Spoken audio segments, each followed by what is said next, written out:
Fatal Honeymoon, the chilling story of the Smith family tragedy. The calm before the storm. Imagine setting sail on the vast, glimmering expanse of the Aegean Sea, your heart brimming with hope and excitement as you embark on the adventure of a lifetime, your honeymoon. That's precisely what George and Jennifer's experience on the lavish Royal Caribbean cruise ship was intended to be for the recently married couple.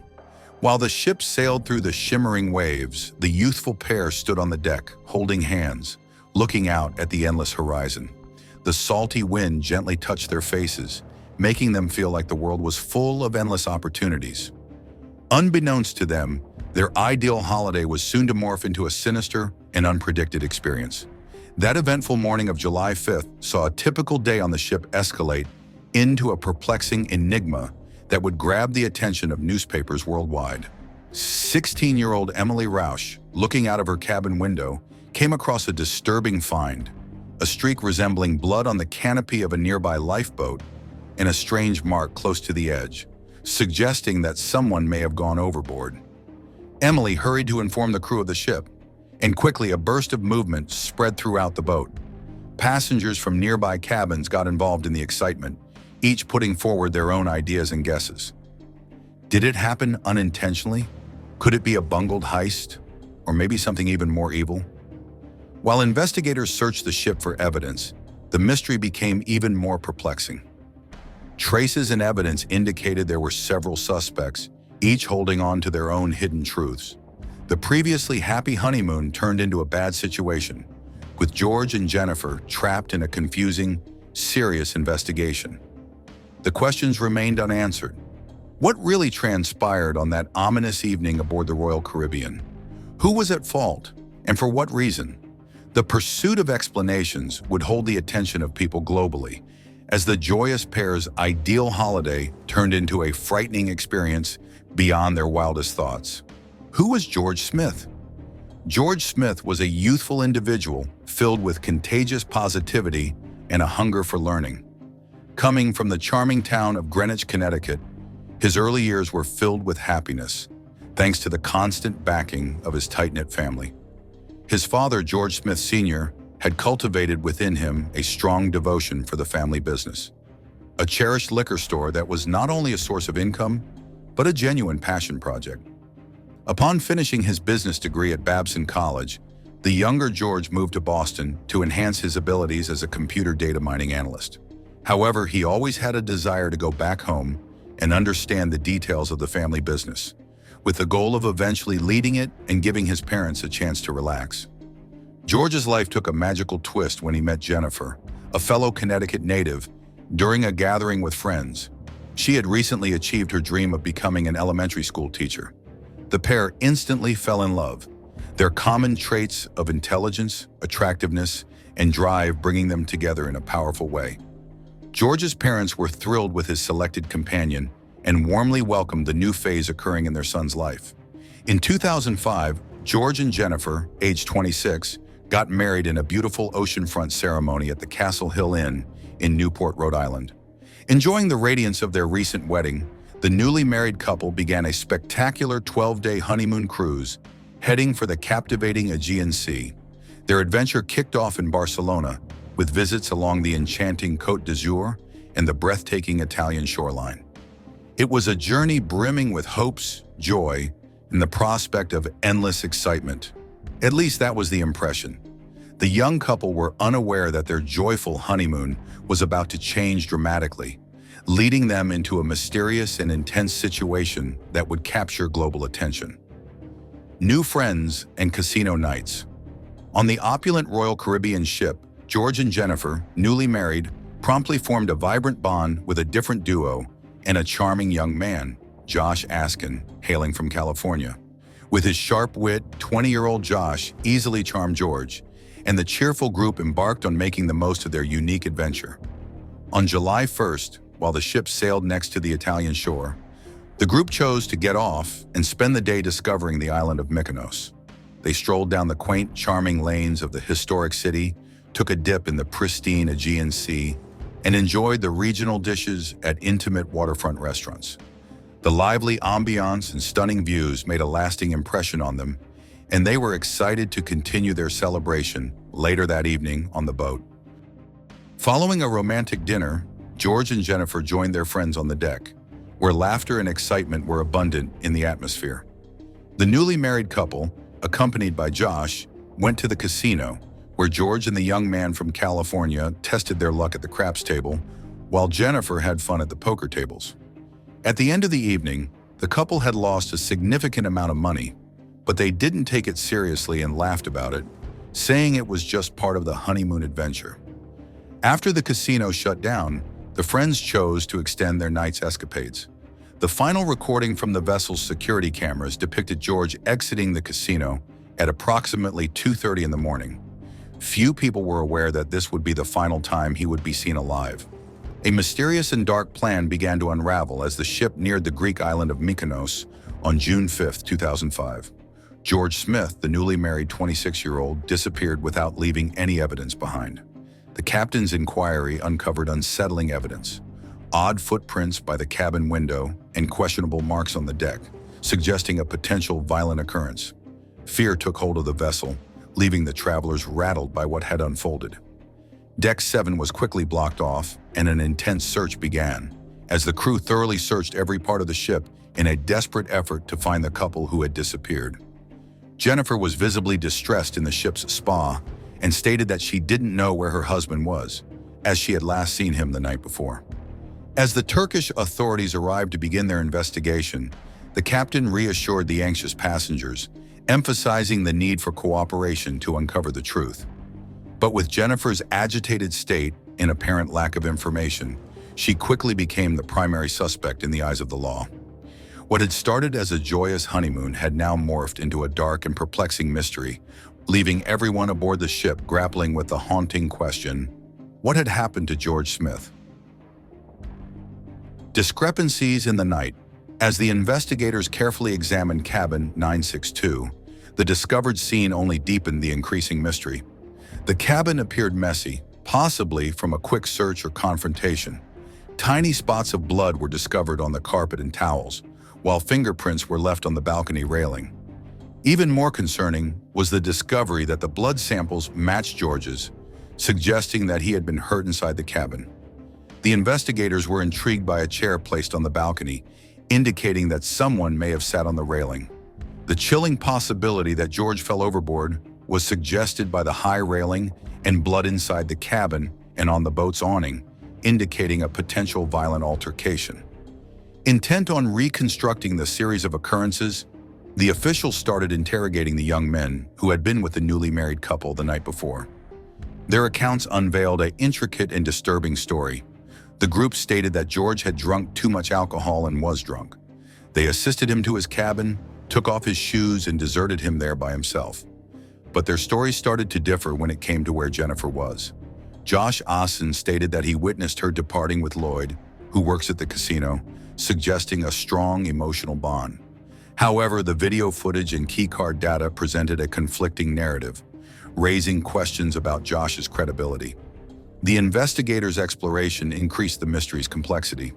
Another set of youthful partygoers, including Greg Rosenberg, Zach Rosenberg, and Rostislav Kaufman, had also joined in the late-night celebrations. They had extended their celebration at the casino and then went to the disco on the ship, where they were seen consuming a prohibited bottle of absinthe, a strong alcoholic beverage. As the night progressed, Jennifer's actions started to differ. As witnesses noticed, she was becoming unstable, even leaning on the casino manager Lloyd at one point. The group also reported seeing a fight between the couple, possibly involving Jennifer hitting George, although the details of the argument were not clear. The inquiry had just started, yet it was clear that the tragic incidents of that evening were surrounded by a tangle of enigmas and inconsistencies. Each new piece of information only served to complicate the evolving situation, causing the officials to struggle in piecing together the gathered clues. Unseen connections. At approximately 3:30 a.m., Jennifer, clearly drunk and struggling to balance, exited the venue from the evening, leaving George with his new acquaintances. This moment would signify a crucial shift in the night's proceedings. Later, the staff testimonies disclosed the unfolding information. While Jennifer was struggling to walk down the hallway, a janitor recognized her as the same person he had seen before, observing the young men drinking absinthe. He noticed her difficulty, so he intervened, providing assistance, leading her to the elevator and observing as she turned in the correct direction upon reaching her destination floor. However, things took a strange turn when it was discovered that her cabin was located on the left side. Rather than going the other way, she went in the opposite direction and was eventually discovered sleeping in a hallway far from her own room. When they finally escorted her back to her quarters, it was already 4:52 a.m. However, George was not present. The balcony curtains remained closed, not even swaying as the night wind blew. Inquiries quickly emerged. Could George manage to reach the balcony by himself once his friends departed and left him in bed? In the neighboring cabin, Deputy Chief of Police Chit Heyman and his wife were relaxing, oblivious to the developing situation. However, at approximately 4 a.m., they were suddenly woken up by a sequence of sounds emanating from stateroom 9062, where the newly married couple were residing. Chit quickly contacted guest services to complain about the noise, then banged on the wall and shouted for quiet. There was a brief moment of silence before the noise resumed, with voices escalating into what seemed like a heated debate on the balcony. The Heymans overheard an individual saying, "Good night," multiple times, as if they were attempting to prompt others to leave the cabin. Next, there were clear noises of furniture being rearranged, followed by a sudden and loud thud that indicated something, or perhaps someone, had toppled over. Chit made the decision to conduct an investigation. Upon opening his door, he noticed 3 men whom he couldn't recognize. Other travelers also heard the thud, and then what seemed to be a scream from a woman, according to their reports. However, it was impossible to verify whether a woman was present in the cabin at that time. Witnesses remembered observing 4 young men enter the newlyweds' room, but only 3 departed. Might someone have chosen to remain, possibly seeking the money won by the newlyweds after a successful night at the casino? The idea that a robbery was unsuccessful started to seem like the most likely reason. First theory. Yet circumstances were not as straightforward as they seemed. Greg, Zach, and Rostislav, who were the last 3 friends seen with George, claimed they were in a different location right after Chit Heyman saw 3 unknown individuals outside George and Jennifer's room. Keycard data from George's room somewhat backs up their claim, indicating the trio went into George's cabin at 4:05 a.m. Yet notably, there's no evidence of their departure. This brings up a disturbing inquiry. If they didn't return, who were the 3 men that Chit saw by the cabin? And why did they suddenly disappear in the same way? The empty spaces in the chronological sequence gave rise to numerous theories, each examining a distinct perspective on George's vanishing. One of the most substantial theories concerns a potential theft. This theory suggests that George and Jennifer's newfound wealth during their honeymoon could have made them vulnerable to being robbed. In the evening, the couple had consumed enough alcohol to be visibly drunk. However, witnesses who were at the casino observed that despite leaving around 2:30 a.m., they were still in a fairly alert state and could walk back without needing help. However, by 3:30 a.m., their situation had worsened considerably. Jennifer was tripping and unable to locate her stateroom. This has caused some to believe that they might have been given drugs after they left the casino. Backing up this hypothesis are statements from additional casino patrons who remembered George and Jennifer discussing their possession of significant amounts of cash in public. Some people thought the couple received money as wedding presents, while others thought they won it from a fortunate night at the casino. While witness reports differed on the specific figure, they all approximated that the newlyweds were carrying tens of thousands of dollars that evening. To potential burglars, George and Jennifer appeared to be ideal victims. Not only did they have cash on them, but George sported a luxurious, costly Breitling watch, and Jennifer had a valuable engagement ring, showing that they were wealthy. The theory proposes that an individual may have noticed these treasures and taken advantage of the situation to steal from the newlyweds. Maybe the invaders also tracked them to their cabin, biding their time until the couple was unable to protect themselves. In the stateroom, evidence of a conflict suggested that this theory could be credible. Bloodstains found on the bedsheets imply that George may have been harmed while someone attempted to forcefully take his watch. Neighbors heard a thud that may have been George falling or being ejected from the cabin, possibly the result of a robbery gone wrong. Further complicating the situation is the uncertainty of whether these three individuals had initially planned to depart peacefully or if the situation spiraled out of their control. Is it possible that they turned aggressive, determining that George and Jennifer were too defenseless to defend themselves? Did they depart with the sought-after valuables, or was there another factor in play, such as a failed attempt to conceal the truth? The theory of a failed robbery continues to prompt questions regarding the events. If the men were simply interested in valuable items, why would George be the one who was nowhere to be found? If the trio who disappeared denied their involvement, could there have been another person on the ship observing and ready to take advantage of the couple's weakness? Second theory. Investigators delved into a separate theory focusing on the impact of alcohol and potential hallucinogens. After discovering the passengers were drunk and seeing footprints on the balcony, the captain suspected an accident may have happened during a struggle, such as George accidentally falling overboard. This investigation emphasized the possible influence of hallucinations, particularly due to the consumption of absinthe mentioned during that evening. Toxicologists commented that absinthe is known for its hallucinogenic effects, which are determined by the amount of theon present in it. Currently, absinthe that is sold legally in Europe must adhere to stringent EU regulations that control theon levels, making it highly unlikely for hallucinations to occur. Nevertheless, there is a catch. Illegal absinthe with a highly potent theon content is still being traded on the black market, where these unauthorized versions could potentially induce hallucinations. However, the absinthe bought by the Smiths in Europe was acquired legally, so it was not likely to cause such effects. Experts went on to clarify that in order to reach a hallucinogenic state with legal absinthe, a person would need to ingest an extremely high quantity, potentially leading to fatal alcohol poisoning. According to them, this made the idea of hallucinogenic impact appear improbable and lacking evidence. Meanwhile, the primary focus shifted to conducting interviews with potential witnesses and suspects.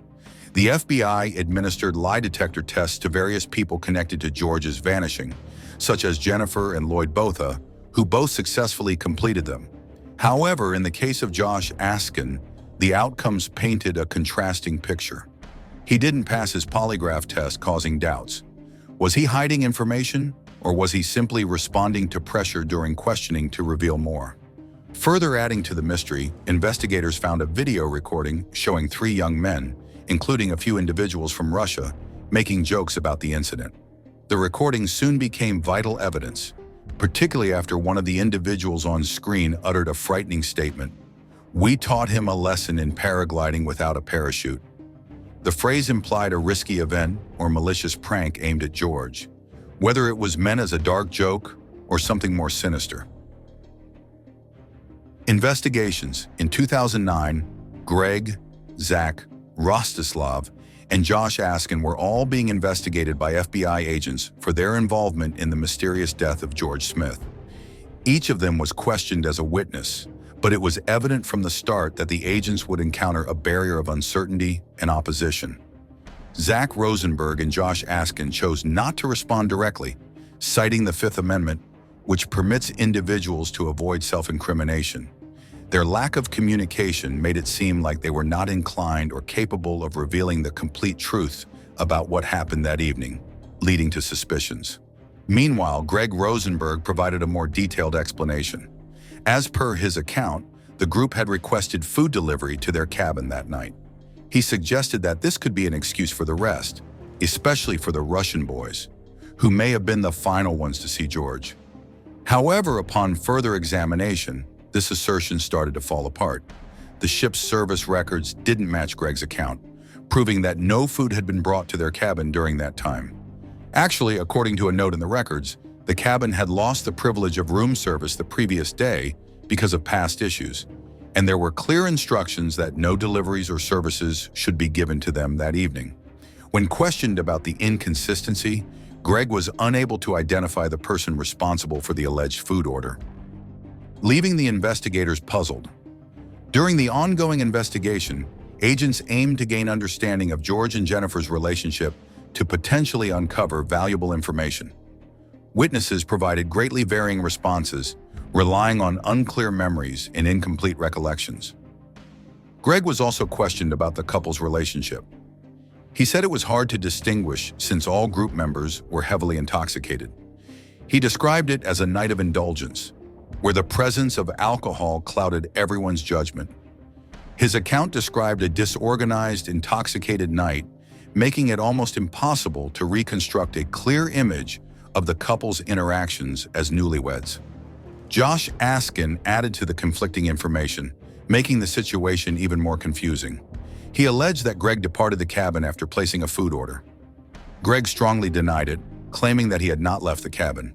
The contradictory reports caused additional perplexity, prompting investigators to question if they were being deceived. Did the men intentionally avoid telling the truth, or were they just unreliable witnesses due to being drunk from the night before? Every inconsistency, even if small, led investigators to scrutinize every aspect. Next was the most perplexing aspect of Greg's statement. Although he acknowledged not knowing much about George's disappearance, he was confident in his belief that it was not accidental. Though Greg didn't provide details, he implied that a wild event occurred that night, hinting with a cryptic comment, "Something insane happened that night. It will be revealed in due time." His unclear suggestions caused authorities and the public to wonder about what secrets he may be concealing, or what information he possessed but was not openly revealing. The enigma became even more ominous 10 years down the line. In December 2019, the murder of Greg Rosenberg was discovered under mysterious circumstances similar to George Smith's disappearance. The mystery of his death is yet to be solved, adding new levels of interest to the case. Currently, detectives are examining a potential link between the killing of Greg and the unsolved case involving George Smith. Could Greg's life have been ended prematurely because he was too knowledgeable? Was his death just a strange occurrence that contributes to the sorrow associated with this case? The aftermath of disappearance. George Smith's sudden vanishing turned from a sad event into a complex puzzle that would trouble his loved ones and fascinate the masses. As questions increased, tensions rose, and soon the conduct of George's family members came under scrutiny, attracting attention from both the public and law enforcement. The Smith family was determined in their quest for justice, pressing authorities to uncover the truth about George's disappearance. Their persistence ultimately resulted in the case being shifted from the FBI's Connecticut office to the New York branch, in the expectation that it would reinvigorate the investigation. In spite of attempting to utilize media attention and public enthusiasm, advancements were frustratingly sluggish. Eager to make progress, the family offered a $100,000 reward in the hopes that it could result in a significant advancement. They also demanded a boycott of the cruise company, believing that their main priority was preserving their image rather than finding out the truth. However, there was another source of pressure on the family's search for solutions, a pressure that originated from within. Following the event, a divide started to form between George's parents and his youthful spouse, Jennifer. People were surprised by her composed and cautious attitude. Outwardly, she seemed remarkably calm, opting not to disclose specific information and asserting she was adhering to the FBI's directives. Over time, the Smith family's confidence in Jennifer deteriorated as she agreed to a $1 million settlement from the cruise line, which they viewed as a betrayal. The Smiths felt that Jennifer was distancing herself from the fight for justice at the very moment when they needed unity the most. Jennifer had little recollection of events after 2:30 a.m. that night and was unaware she had been found in the hallway and taken back to her room. Dissatisfied with the Turkish inquiry, the Smith family sought out forensic scientist Dr. Henry Lee for an impartial analysis. Dr. Lee's investigation suggested two possibilities: an unintentional incident or a malicious act. The cruise line prevented his attempts to recreate a balcony fall, which the Smiths saw as an effort to hide the truth. The FBI focused on the 4 young men who had accompanied George that night, whose conflicting testimonies created a confusing picture. As the inquiry continued, the family's doubt towards Jennifer lessened, and they reached an agreement with the cruise company. Jennifer dedicated herself to charity work in George's memory and eventually remarried. However, George's family still felt deep grief, with no burial site and a persistent belief they could uncover the truth. Even after thorough FBI investigations, the case was officially declared an accident due to lack of evidence. Yet the Smith family has not lost hope, driven by their determination to discover what truly happened that fateful night. Thank you for joining us in uncovering this unsettling story. If you found it thought-provoking, don't forget to like, subscribe, and hit the notification bell for more true crime content.